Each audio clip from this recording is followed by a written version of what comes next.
kurang beberapa hari kita akan berpisah dengan bulan Ramadan. Seharusnya ini menjadi introspeksi kepada kita. Kita termenung di dalam masjid, pikirkan apa yang telah kita lakukan, ibadah-ibadah yang kita lakukan di bulan Ramadan.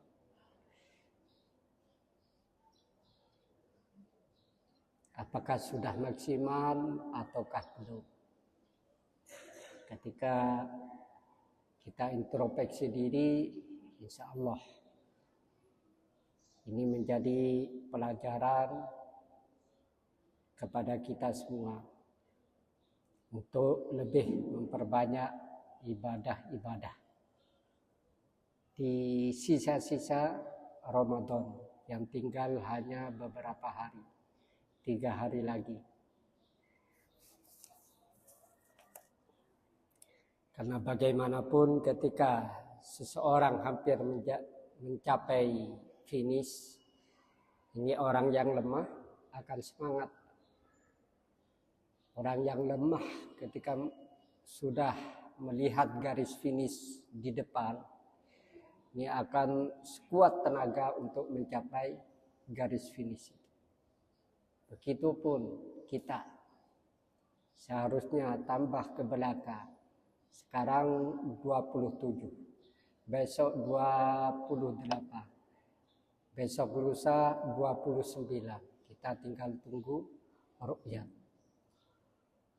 Oleh karena itu sudah ada di depan pandangan kita.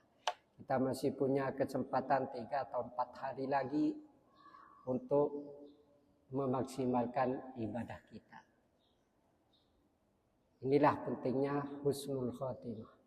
Walaupun sebelumnya kita banyak teledor di dalam menambah ketakwaan pada bulan puasa. Tetapi walaupun hanya tinggal 3 hari lagi, kita maksimalkan ibadah kita. Bisa jadi yang 3 hari ini lebih tinggi kualitasnya daripada yang 27 hari sebelum yang telah kita lalui. Ini merupakan semangat kepada kita agar kita memaksimalkan 3 hari ke depan. Faslun wa kana min hadihi sallallahu alaihi wasallam fi syahri Ramadan al-iksaru min anwa'il ibadat. Wa kana Jibril alaihi salam yudarisuhul Qur'an fi Ramadan. Wa kana idza laqiyahu Jibril ajwada bil khairi min ar-rihil mursalati. Wa kana ajwadan nasi wa ajwada ma yakunu fi Ramadan. Yuksiru fihi min as-sadaqah wal ihsan wa tilawatil Qur'an. Wassalah wa dzikri wal i'tikaf. Petunjuk Rasulullah ketika melaksanakan puasa itu ketika di bulan Ramadan kita dianjurkan, disunahkan untuk memperbanyak ibadah-ibadah.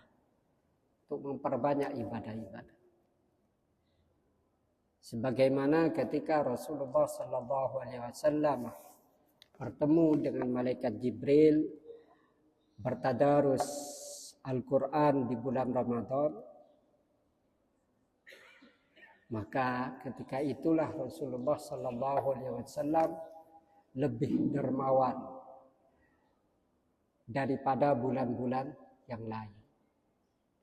Jadi Rasulullah ini paling dermawannya orang. Tetapi ketika di bulan Ramadan, Rasulullah lebih ditingkatkan kedermawanannya. Bagaikan angin siapapun dilewati. Gak milih-milih, gedung yang tinggi dilewati. Rumput yang di bawah dilewati angin. Sela-sela ketika ada lubang, angin bisa masuk. Semua dilewati oleh angin. Begitupun Rasulullah, gak milih-milih.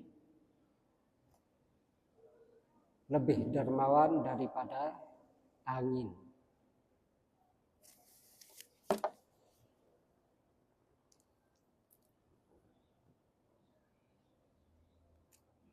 Dan salah satu karena lebih memaksimalkan ibadah di bulan Ramadan, sampai-sampai Rasulullah Sallallahu Alaihi Wasallam ini tidak menyempatkan dirinya untuk berbuka. Tidak menyempatkan dirinya untuk berbuka. Coba, kalau kita berbuka minimal berapa menit?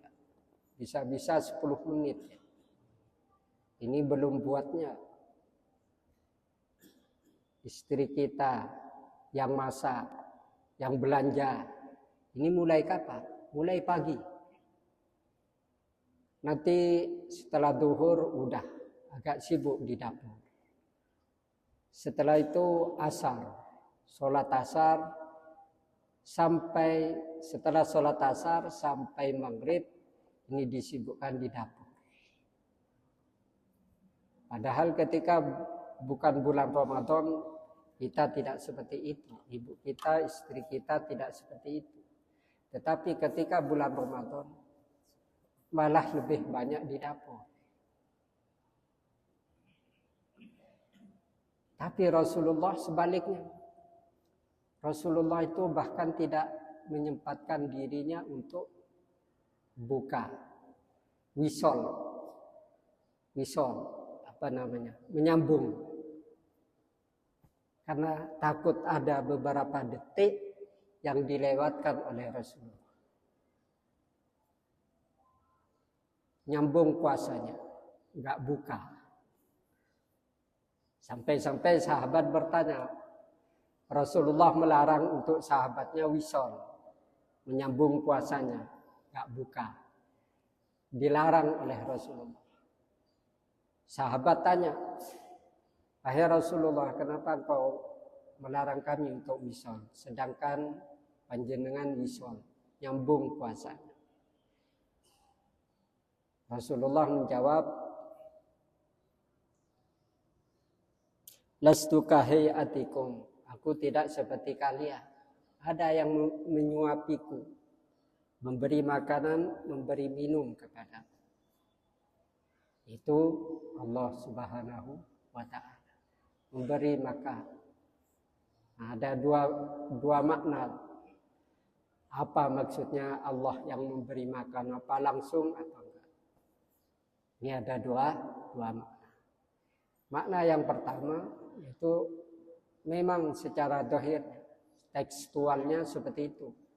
Allah memberi makan langsung kepada Rasulullah, memberi minum langsung kepada Rasulullah.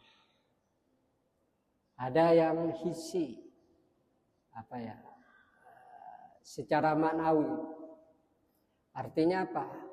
Artinya karena Rasulullah Sallallahu Alaihi Wasallam merindukan Allah, asik dengan Allah, maka laparnya tidak terasa. Ketika di dalam sholat berjumpa dengan Allah, sudah kenyang. Sebagaimana ketika kita melihat kekasih kita, rindu, lama tidak bertemu. Ketika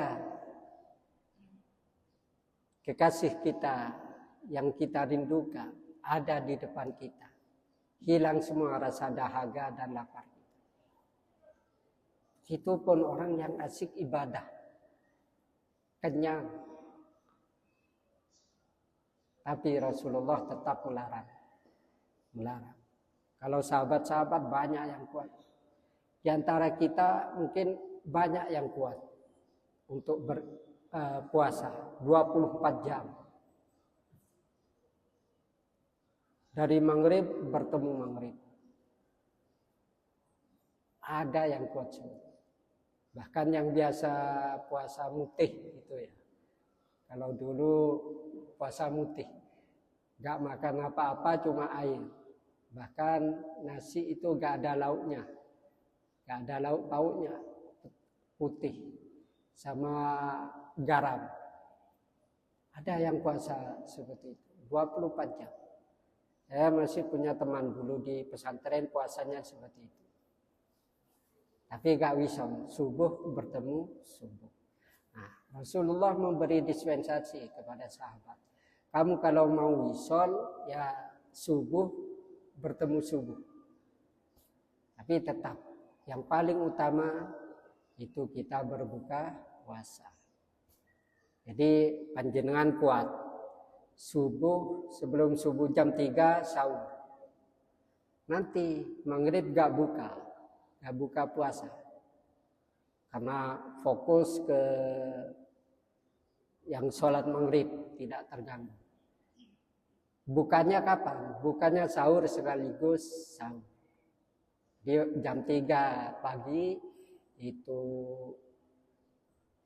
apa namanya? Buka sekaligus sahur. Sahur sekaligus buka. Tapi ini enggak baik. Jadi petunjuk Rasulullah kepada umatnya ini adalah setelah fajar kita dilarang makan. Baru setelah maghrib ini kita cepat-cepat makan. Sahur pun di akhir waktu yang paling baik. Jam 3 kita sahur. Ketika sudah adzan kita langsung makan minum. Ini yang paling baik. Enggak nunggu. Bahkan dikatakan sebagai bid'ah munkaroh. Ketika sudah adzan, saya hati-hati. Takutnya sebenarnya ini belum maghrib. Akhirnya buka 5 menit setelah adzan. Ini bid'ah munkar. Tidak sesuatu hal yang sangat-sangat keliru. Tidak sesuai dengan syariat. Jadi petunjuk Rasulullah SAW ini kalau waktunya adzan langsung kita buka puasa. Tetapi Rasulullah sendiri wisol. Kenapa? Karena Rasulullah bukan seperti kita. Kalau panjenengan seperti itu minimal minum aja. Pamannya kuat gak makan. Udah ketika maghrib sampean minum, gak usah makan. Makannya nanti setelah sahur. Yang penting apa? Yang penting kita sudah batal puasa, sudah membatalkan puasa. Ingin disibukkan ibadah antara maghrib dengan isya disibukkan dengan ibadah. Gak usah repot-repot dengan urusan perut. Nah kita bawa 1 gelas masuk ke masjid, tunggu sholat maghrib, udah minum.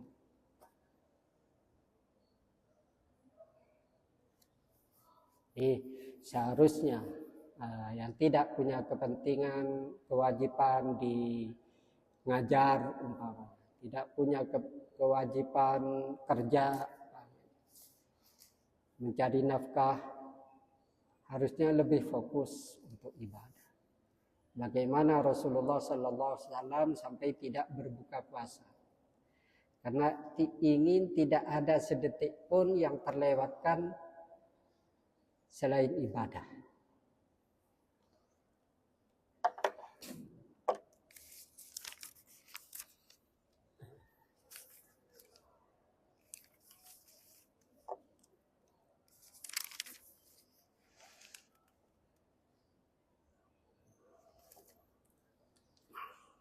Sekarang kita hampir mendekati akhir-akhir bulan. Tentu penentuan kapan kita selesai puasa. Ini dengan 2 metode. Yaitu dengan ru'yat ataupun dengan hilal. Namun sekarang sebenarnya tidak usah kita repot-repot. Kita tunggu pengumuman dari pemerintah. Selesai sudah. Gak ada ego keormasan, gak ada ego kepartaian. Karena menterinya bukan dari partai saya gak mau ikut yang pakai hisab. Ini ada, kita ada yang seperti itu. Dan karena itu kita pasrahkan ke satu instansi, yaitu Depak. Karena di Depak ini semua ada perwakilan. Dari NU ada, dari LDII ada, dari Muhammadiyah ada, semua ada. Karena ada sebagian dari kita itu Muhammadiyah ini sebelum-sebelumnya sudah menentukan Muhammadiyah berpuasa hari ini, Lebaran hari ini. Ini mendahulukan pemerintah. Jadi kita seharusnya dalam beragama, kalau sudah diakomodir oleh pemerintah tentang urusan agama, sudah seharusnya kita pasrah kepada pemerintah. Hukmul imam tarfa'ul khilaf. Kita punya kaidah hukmul imam tarfa'ul khilaf. Hukum yang sudah diperintah ditentukan oleh seorang imam, seorang pemimpin, ini akan mentiadakan semua perbedaan. Enak kan? Dalam satu negara kita puasa satu harinya sama. Lebarannya sama. Kalau di Indonesia minimal ada 3. Ada 3 orang yang berlebaran atau berpuasa berbeda-beda. Bukan hanya 2, tapi minimal 3. Seperti umpamanya, kalau yang Muhammadiyah pakai hisab, sudah ditentukan awal-awal, tanggal sekian. Tetapi ternyata berbeda dengan ru'yat, yang biasanya NU, Nahdlatul Ulama ini pakai ru'yat. Pemerintah akhirnya berbeda dengan salah satu ormas ini. Kadang Muhammadiyah, kadang Nahdlatul Ulama. Sehingga ada perbedaan. Ini sudah biasa. Kalau berbeda satu hari, ada yang 3 hari.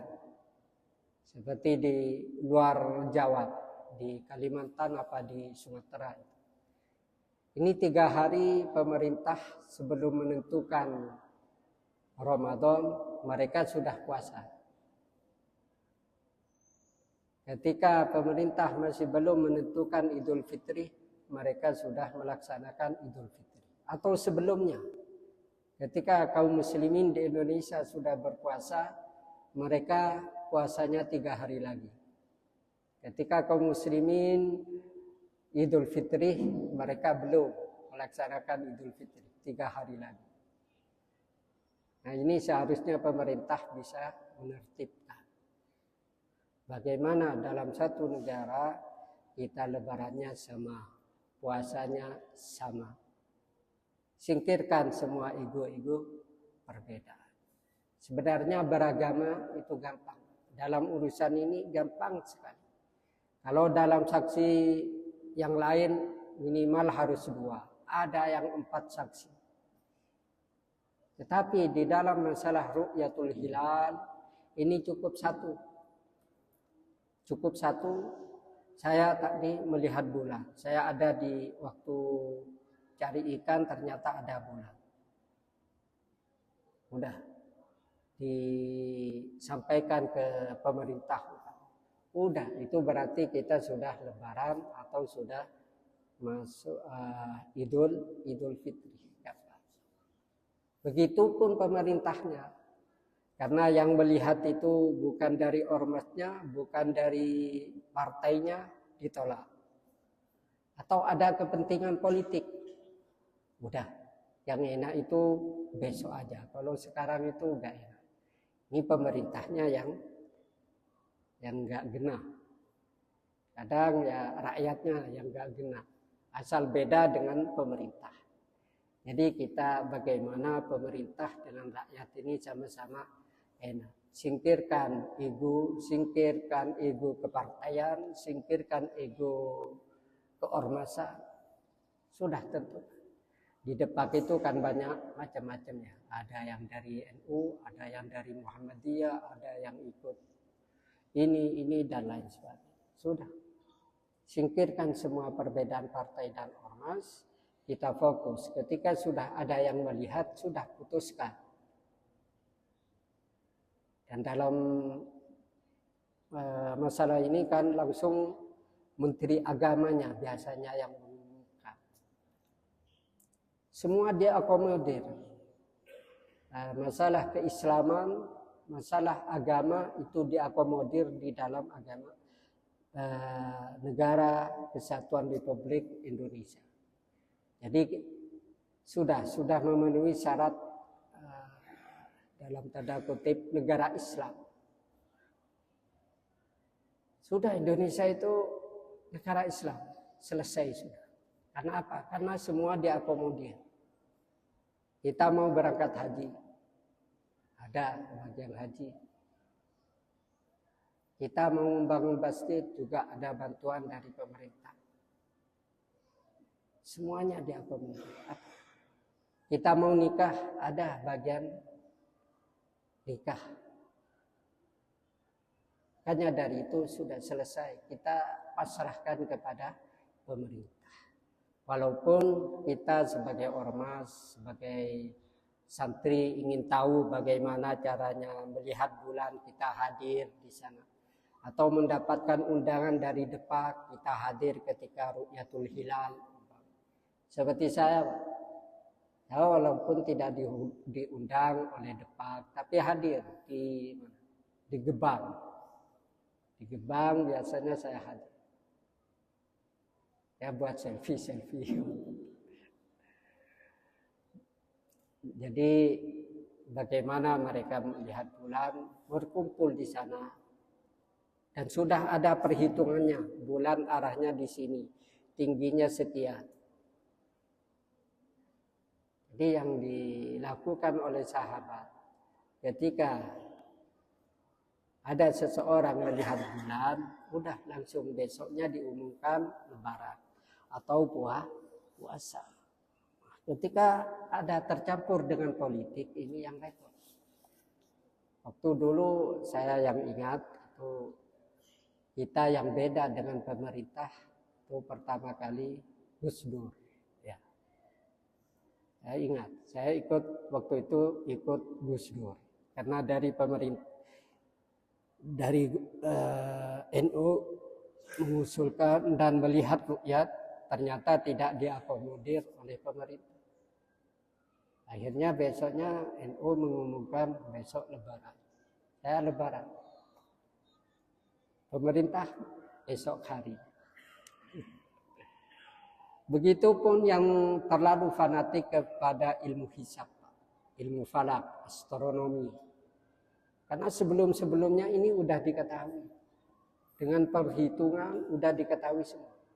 Bahkan hari ini, tanggal ini, sekian, jam detik sekian, menit sekian, ini sudah diketahui akan terjadi gerhana. Dan tidak meleset. Paling cuma beberapa detik atau menit. Tepat. Makanya orang yang fanatik kepada ilmu hisab ini sudah bertahun-tahun, 2030 ini sudah dihitung.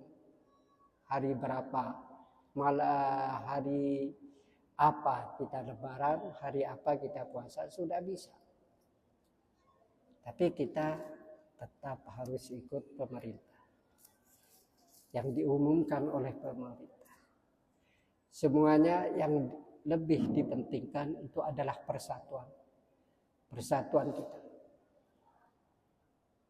kerukunan beragama kita sesama muslim. Kalau dulu tahun berapa yang berbeda pertama kali, di sini lebaran, di sana masih puasa. Satu kabupaten, bahkan satu desa, ada yang sudah lebaran, ada yang masih puasa. Ini kan gak enak pemandangan seperti itu, guys. Karena itu marilah kita sudah pasrahkan kepada pemerintah pengumuman. Jangan mendahulukan pengumuman isbat dari pemerintah. Sudah selesai. Hukmul imam tarfa'ul khilaf.